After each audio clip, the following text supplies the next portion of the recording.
Hi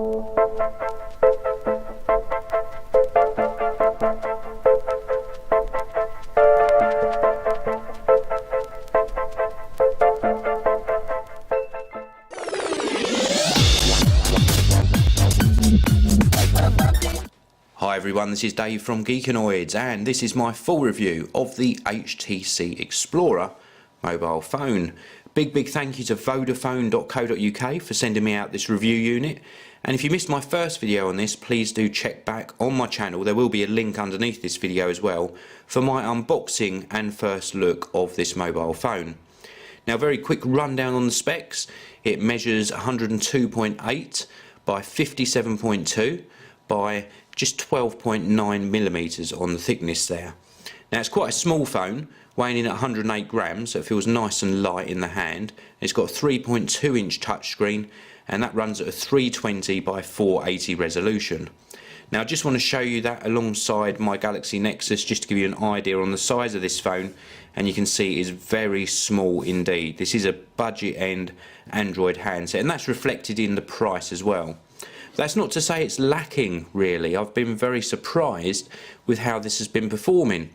Now, the touchscreen is capacitive, it's nice and responsive to the touch, and it's also responsive when running apps as well. I've been extremely surprised at how well this runs apps. It's only got a 600 megahertz processor, but it does work very well.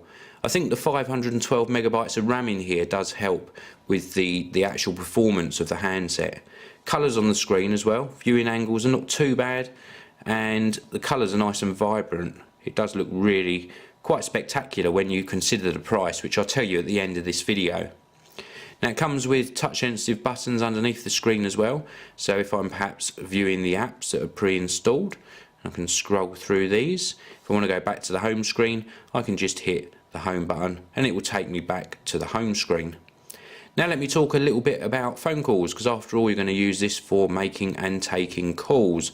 Well, it's got a reasonably sized dial pad on there, very easy to access. Incoming call quality on the earpiece up the front here, extremely good, had no issues with that at all. And outgoing call quality through the mic on the bottom here, very good again, no problems at all with call quality.